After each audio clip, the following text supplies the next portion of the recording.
Nice place you found. Clean air, plants, helps me think.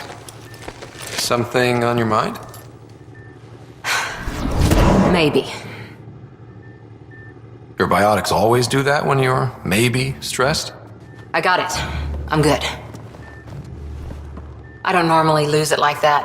A huntress should have better control.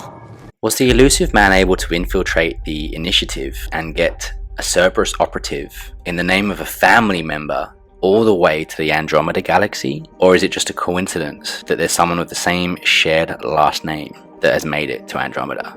Join Brock from Brock and Sindri as I have a look at Cora Harper, squad mate, love interest, and possible heir to the Cerberus throne from Mass Effect Andromeda.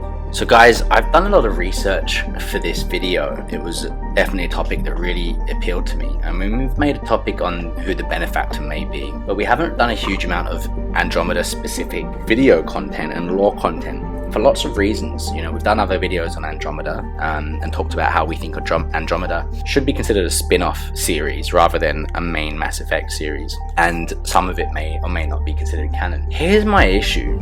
I read most of Cora's sort of backstories in Mass Effect Andromeda Initiative, the book, and it's awful. It compared to the sort of 3 books that Drew Karpyshyn wrote.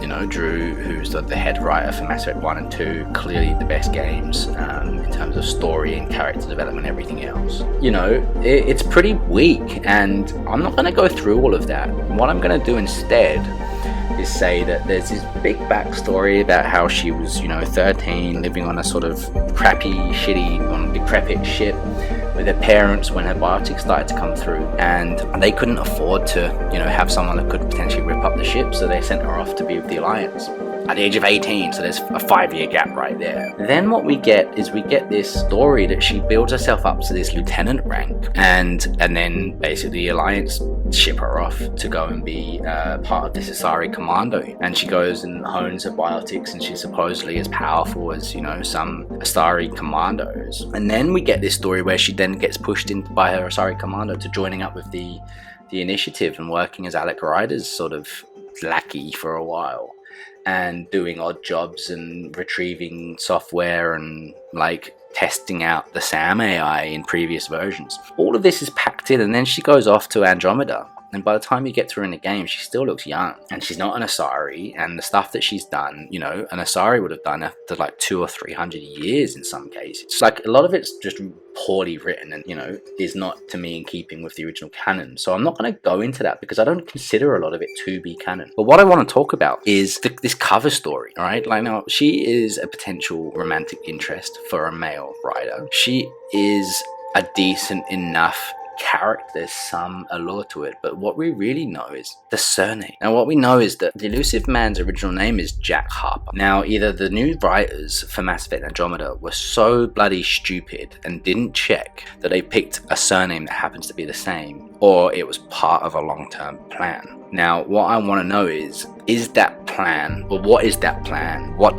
is this? Alright, so here's the theory. The Illusive Man, as we've seen in our lore video, was the code name. His original name is supposed to be Jack Harper, but this could have been a code name too. However, let's go with it.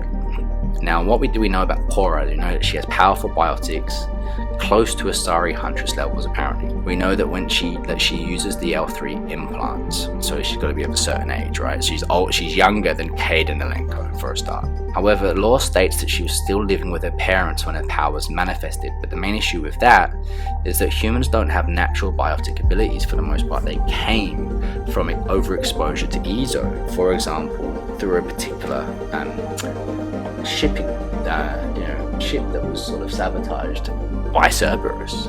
So there's a few theories here. Now, one is that Cora Harper is either the daughter or maybe the niece of Jack Harper. And when he deliberately caused the Element Zero shipment crashes that spill over the human colonists in the 2150s, he created human biotics as well as human brain damage in more cases than not. So when Cora was born in 2159, supposedly, so I think it's more possible that she might not have been necessarily part of these experiments in that same way, possibly against her mother or parents' will. It shows the Illusive Man was not, and we've seen this, that the Illusive Man is not scared of experimenting on himself even, if needed. For example, in a Mass Effect 3 with Reprotect. So why would he not utilize maybe a pregnancy within his own family, right? Or his own wife? A mother or a parent supposedly spent a few years ship to ship to stay out of the clutches of the Illusive Man, in my opinion, or Cerberus, until they maybe found some solace with the Alliance or the Asari. Ultimately, we have either a disciple of the Illusive Man that was sent to Andromeda. Now, my feeling is a likely scenario is that she is related to the Illusive Man, but doesn't know it,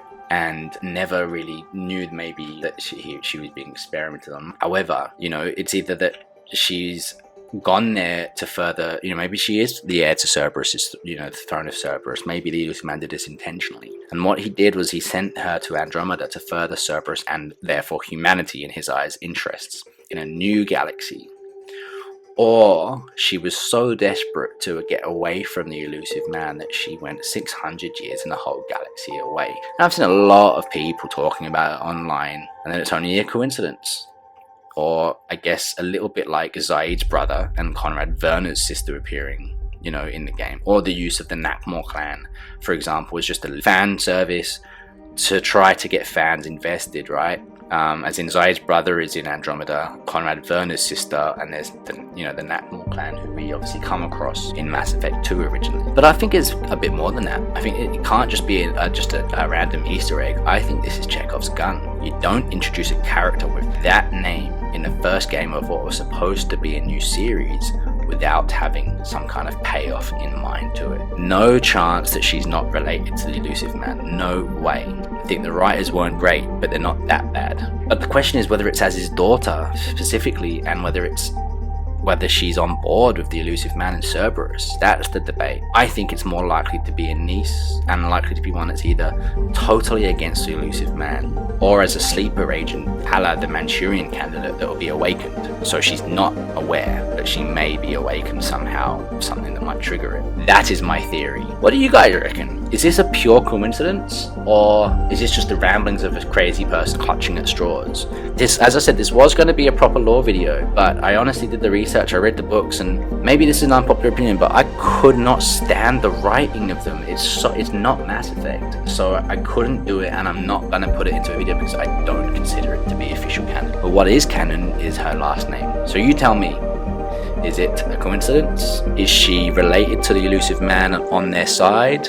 Is she completely against him, or is she a Manchurian candidate style sleeper agent? Look forward to hearing from you in the comments, and until next time, see you guys. Really inspired them. And here I was thinking you saved your best lines for me. We've got Asari Huntresses ready. 1,000 cuts will slow the kit down. You know I have to be the voice of reason out there. But for you, I'm whatever you need. Because I know you're hurting. I'm fine with a little pain. This isn't a little. You're a survivor, remember? I'm here. Anything you need. Thanks, Cora. Get through this, I promise I'll kiss it better.